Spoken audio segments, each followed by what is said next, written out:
CM Yogi Adityanath ने विधि गृह विभाग की बैठक ली है। खान पान की चीजों में थूक मामले पर सरकार सख्त नजर आई है। मानव अपशिष्ट गंदी चीजें मिलना संज्ञेय अपराध करने पर सीएम सरकार ने एक कड़ा निर्देश दिया है और कठोर कानून बनाने की बात सीएम योगी आदित्यनाथ ने कही है कि खाद्य पदार्थों की पवित्रता सुनिश्चित की जाए।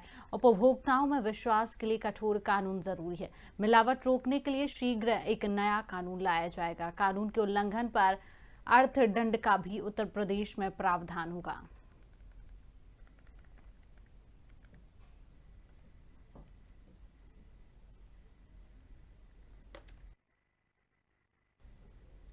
तो उत्तर प्रदेश से ये खबर हम आप तक पहुंचा रहे हैं, जहां पर आज बैठक हुई है और बैठक में गृह विभाग की बैठक में एक कड़ा निर्णय यहां पर लिया गया है। खान पान की चीज़ों में सरकार अब सख्त नजर आएगी। थूक मामले जिस तरीके से बढ़ रही है हमारे देश में, जो खबरें सामने आ रही हैं उसको लेकर अब सरकार सख्त नजर आएगी। मानव अपशिष्ट हो, गंदी चीज़ें अगर संज्ञेय मिलती हैं तो उसमें सरकार सख्त रहेगी।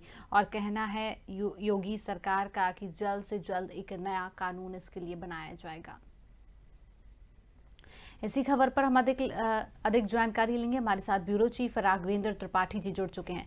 राघवेंद्र जी, गृह विभाग की बैठक में एक बड़ा निर्णय लिया गया है। जिस तरीके से ये घटनाएं बढ़ रही हैं, अगर हम गाजियाबाद की घटना की बात करते हैं तो गाजियाबाद की जो रीना की घटना आई है कि वो नौकरानी 8 साल से काम करती है, लेकिन किचन में वॉशरूम करते हुए क्या पता आटे में भी वो मिलावट हो, क्योंकि लगातार वो परिवार बीमार रहता था। और इससे पहले भी थूक जिहाद की कई घटनाएं उत्तर प्रदेश में बढ़ रही हैं। इसको लेकर अब योगी सरकार सख्त नजर आ रही है और ये भी कहना है कि आगे जाकर एक नया कानून भी सरकार की तरफ से बनाया जाएगा।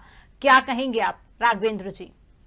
जी बिल्कुल शिवांगी जी, देखिए बहुत बड़ी समस्या इस समय है और इसको लेके कोई ठोस नियम नहीं थे, कोई कानून नहीं था। क्योंकि मिलावट को लेके तो कानून बना हुआ, मिलावटखोरी को लेके, लेकिन इस तरह को कभी सरकार ने सोचा भी नहीं था कि खाद्य पदार्थों में थूक मिलाना, मानव अपशिष्ट मिलाना, इस तरह की भी घटनाएं आएंगी। हाँ, तेल मसाले आदि में मिलावट की चीजें थे, उसके लिए मिलावटखोरी अधिनियम है। लेकिन सरकार का कहना यही है कि जिस तरह की घटनाएं बढ़ रही हैं, थूक जिहाद घटनाएं, खाने में थूका जा रहा है। अभी हापुड़ में और गाजियाबाद के लोनी बॉर्डर पे एक घटना सामने आई थी जिसमें जूस में मानव अपशिष्ट मिला रहा था। तो ये सब घटनाएं तमाम सामने आई हैं। सरकार ने कहा कि अब हमको कानून में थोड़ा बदलाव करना पड़ेगा। अर्थदंड के साथ साथ अब सजा का प्रावधान करना पड़ेगा। इसी नाते योगी आदित्यनाथ जी ने गृह विभाग और विधि विभाग दोनों की संयुक्त बैठक बुलाई। उन्होंने कहा इस पर आप लोग मसौदा तैयार करें ताकि इसको जल्दी से जल्दी कैबिनेट में प्रस्तुत किया जा सके। और जिस तरह की घटनाएं हो रही हैं, कहीं न कहीं एक मंशा के तहत एक धर्म भ्रष्ट करने की कोशिश है। केवल एक मिलावटखोरी करके पैसा कमाने की इच्छा नहीं है इसमें धर्म भ्रष्ट करने की एक कोशिश की जा रही है। इसके लिए बाकायदा षड्यंत्र रचा जा रहा है। तो सरकार ने कहा कि अगर जिस तरह के नए अगर अपराधों का इजाद किया जा रहा है तो हमें नए अपराधों से निपटने के लिए नए कानून की भी शरण लेनी पड़ेगी, नया कानून बनाना पड़ेगा। तो गृह विभाग ने तय किया है कि अगर मानव अपशिष्ट मिलाते हुए कोई व्यक्ति पकड़ा जाता है साक्ष्यों के साथ, तो 10 साल के कठोर कारावास का प्रावधान सरकार करने जा रही है। उसके ऊपर अर्थदंड भी लगाया जाएगा। तो कुल मिलाकर जिस तरह से थूकने की, मानव अपशिष्ट मिलाने की तमाम तरह की घटनाएं हैं, इस पर रोक लगाने की सरकार कोशिश कर रही है ताकि लोगों में भय बने, थोड़ा सा इसके प्रति डर बने।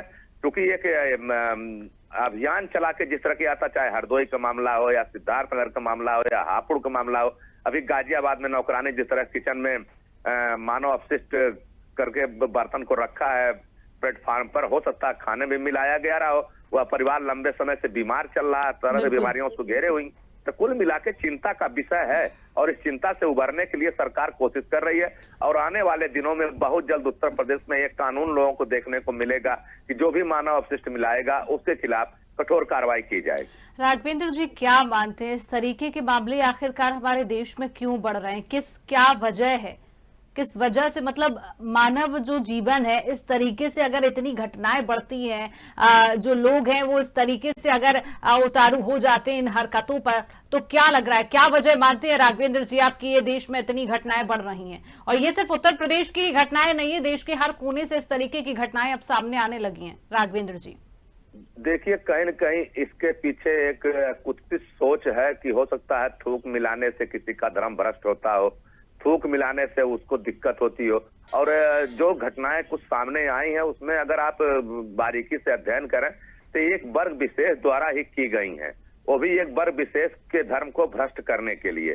तो सरकार इस पे गंभीर है और सबसे बड़ी बात है कि ऐसे लोगों से कैसे निपटा जाए। आप कोरोना काल में जाइए तब देखिए तमाम फलों पे सब्जियों पे थूक का मामला सामने आया था।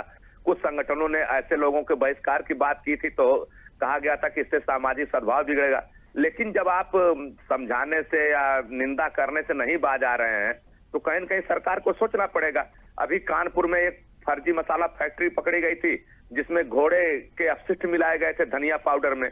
तो अगर कोई समुदाय इस तरह का कार्य करता है, कोई व्यक्ति इस तरह का कार्य करता है तो कहीं न कहीं सेहत के साथ संबंधित व्यक्ति के धर्म पर भी उसका असर पड़ता है। अगर कोई व्यक्ति मांस मदिरा सेवन नहीं करता, उसे आप थूक करके मानव अपशिष्ट मिला करके भोजन पदार्थ कराते हैं तो कहीं न कहीं उसको धर्म को भ्रष्ट करने की कोशिश कर रहे हैं। अगर मसाले में घोड़े का अपशिष्ट मिलाते हैं, हाथी का अपशिष्ट मिलाते हैं धनिया पाउडर में, तो कहीं न कहीं धर्म भ्रष्ट करने की कोशिश की जा रही है। मुनाफाखोरी तो अपनी जगह पे है, लेकिन एक सोची समझी चाल के तहत खाने में थूक देना, खाने में बाथरूम कर देना, यह कहीं न कहीं एक गंभीर विषय है। और यह गंभीर जो घटनाएं इस तरह की हो रही हैं, कहीं न कहीं धार्मिक कट्टरता इसके पीछे है। और योगी सरकार ने साफ कहा है कि हम इस मंशा को बहुत दिन तक उत्तर प्रदेश में पनपने नहीं देंगे। चलिए, बिल्कुल योगी सरकार का एक बड़ा फैसला है। अब ये देखना होगा ये कानून कब तक उत्तर प्रदेश में लागू किया जाता है। फिलहाल राघवेंद्र जी, आपका तमाम जानकारी साझा करने के लिए बहुत बहुत शुक्रिया। तो उत्तर प्रदेश से ये खबर आप तक पहुंचा रहे थे। गृह विभाग की यहाँ पर बैठक हुई है और एक कड़ा निर्णय योगी सरकार की तरफ से लिया गया है।